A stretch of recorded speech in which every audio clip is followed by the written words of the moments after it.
Do you know, there are times when me and my girlfriend talk about wrestling, and Lisa doesn't get wrestling. She's always said one thing, she just doesn't understand why we watch wrestling. I've shown her the best matches of all times and going after it and gone, well, and she's gone, oh, it's alright. You know, she doesn't get it. And she questions me, so why do you watch this bullshit? Why do you put yourself through this rubbish? And after Raws like tonight, honestly, guys, I don't know. Honestly, do not know why.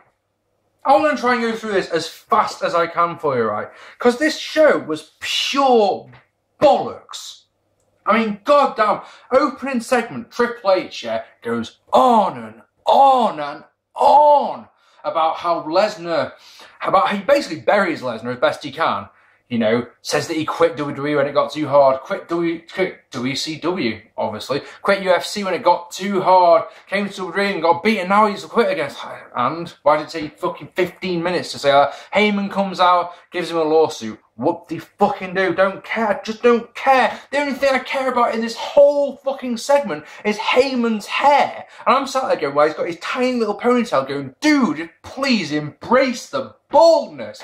Cut it off, you'll look better for it. Guarantee. God damn. Go home show. I mean, it's a go, right? They're doing this thing with Lesnar and Triple H. This for a show months in advance. On the go home show for Over the Limit. Fucking hey. Punk and Santi. Oh, actually, no. I've got to talk about. I've got to quickly say we get footage of Big Show mocking even John Laurinaitis' voice in one of those segments. I just don't get it. If I'd have watched this show, watched Raw last week, I would have done a review. I would have said, how come, right?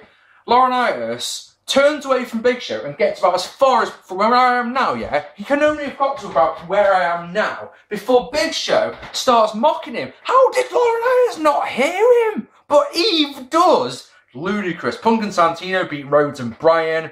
But the bell for this one, yeah? The bell for this one goes 24 minutes into the show. Now, you can mock me or diss me if you want for the amount of British indie wrestling shows I go to at the moment. But I tell you something, I've been to fucking 8 of the damn things this year, went to 6 last year, and I tell you something, not one of them started and then had 24 minutes of fucking talking.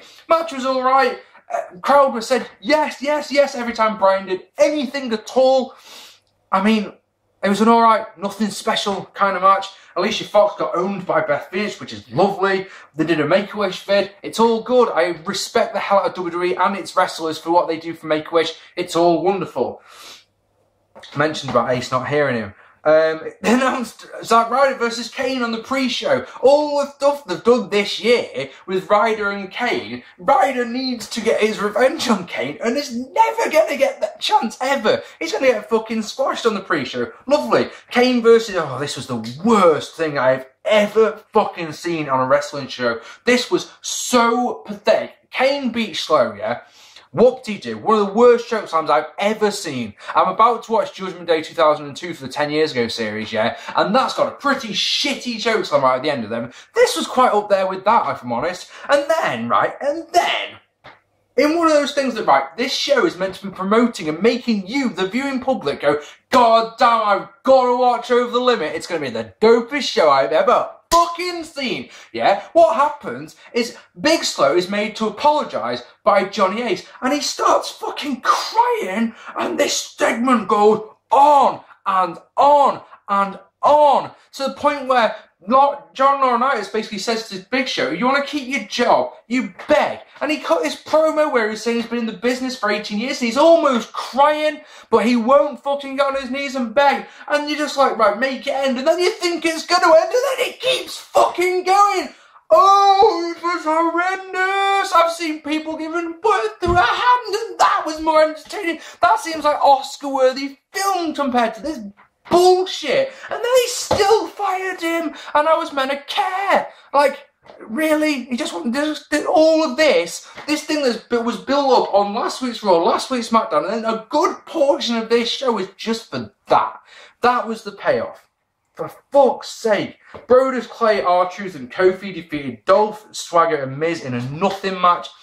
AJ bumps into Punk in the back, which is lovely. Sheamus comes out to do commentary as Orton loses Jericho by disqualification, and Sheamus interfered. Sheamus won't go at it. What do you do? They come back from commercial break to find Eve has tweeted saying, oh, because they can't keep our hands off each other, they're going to fight one-on-one on SmackDown. Yay! And then in the main event slot of a wrestling show, which is on so far, I mean, how much wrestling did it actually have on it? About 15 minutes worth, maybe 20, if you're lucky. Yeah, the whole main event segment was me going, please end soon so I can do my vid. Please end soon so I can go and do my vid. Please end soon so I can go and do a fucking vid. Basically, Laurinaitis talks, Cena says loser over him. A lot. This is selling their match. Brilliant. A match that no one on God's green earth wants to see. Oh my God. Do you know, I was talking to a guy on Facebook chat today, legitimately this one, and they said to me, you're looking forward to Over the Limit? I'm like, mate, I don't know anything about it. I haven't watched WWE since my laptop died.